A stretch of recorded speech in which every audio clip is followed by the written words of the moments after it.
மருத்துவர் ராமதாஸ் வந்து திமுக கூட்டணிக்கு போனா விசிகா வெளியேற வாய்ப்பு இருக்கா? பாமக இங்கே வந்தாச்சு, பாட்டாளி மக்கள் கட்சி அஇஅதிமுகவுக்கு வந்தாச்சு, விசிகாவுக்கு வாய்ப்பு இல்லை. அதுக்காக நேற்று போன வடபோச்சைங்கிற மூமெண்ட் தான். இப்போ வடபோச்சை மூமெண்ட் தான். ஆமாம், தொல் திருமாவனுக்கு வடபோச்சை மூமெண்ட் தான். சொன்னால் அடையாளமும் போயிட்டுருக்கு. நீங்கள் எதுக்காக அரசியல் இயக்கத்தில் இருக்கீங்களோ உங்களோட தனித்துவத்தையும் இழந்துட்டீங்க. மக்களே உங்களை கேள்வி கேட்க ஆரம்பிச்சிங்க. கள்ளக்குறிச்சிக்கு போனால மக்கள் தானே கேட்டாங்க, இதுக்கெல்லாம் போராட மாட்டீங்களா, மக்கள் தானே கேட்டாங்க. உடனே வேகமாக வந்து மது ஒழிப்பு போராட்டம் முடிச்சு என்ன முடிச்சாரு, மது ஒழிப்பு மாளிகை மடம் முடிச்சாரு. அந்தளவுக்கு அடிபணிஞ்சு போகணுங்கிற அவசியம் இல்லையே. கட்சியோட கொள்கையை எடுத்து, கட்சியோட அடையாளத்தை எடுத்து, மக்கள் நலனை பற்றி எதுவுமே சிந்திக்காமல், உண்மையை சொன்னால் திருமாவளவனுக்கு இப்போ பயம். என்ன பயம்னா, அவர் ஏதோ ஒரு முடிவு எடுத்தானா கட்சியில் இருக்கிற 2ஆம் நிலையில் ஒரு 3-4 பேர் இருக்காங்க. ஒரு வன்னியரசு, ஆளூர் சாணவாசு, ரவிக்குமார், இவங்க வந்து கட்சியை உடைச்சிருவாங்க. விசிக கட்சி உடைக்கிறதுக்கு தயாராக இருக்காங்கிறது எங்களுக்கு வந்த தகவல்.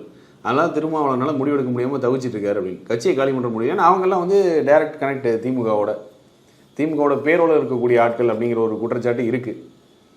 அதனால் திருமாவளவன் ஏதோ கட்சி நலக்காக முடிவெடுத்தாங்க, கட்சியை உடைக்கக்கூடிய வேலையில் மற்ற 3 பேர் இறங்கிடுவாங்க அப்படின்னு. ஏன்னா இதெல்லாம் கை வந்த கலை திமுக. எப்போ தேமுதிக கூட்டணி வரலையே உடனே அங்கேருந்து ஒரு 3 பேரை தூக்கி அவங்களுக்கு எம்எல்ஏ சீட் கொடுத்து அந்த வேலையெல்லாம் பார்த்து கருணாநிதி இந்த வேலையெல்லாம் பார்ப்பார். அந்த மாதிரி கூட்டணின்னு வந்தால் கூட அந்த கட்சியை உடைச்சணுங்கிறது திமுகவோட ஒரு வாடிக்கையான ஒரு விஷயம். அந்த வேலை நடந்துருமோன்னு திருமாவளவன் பயந்துட்டு இருக்கு.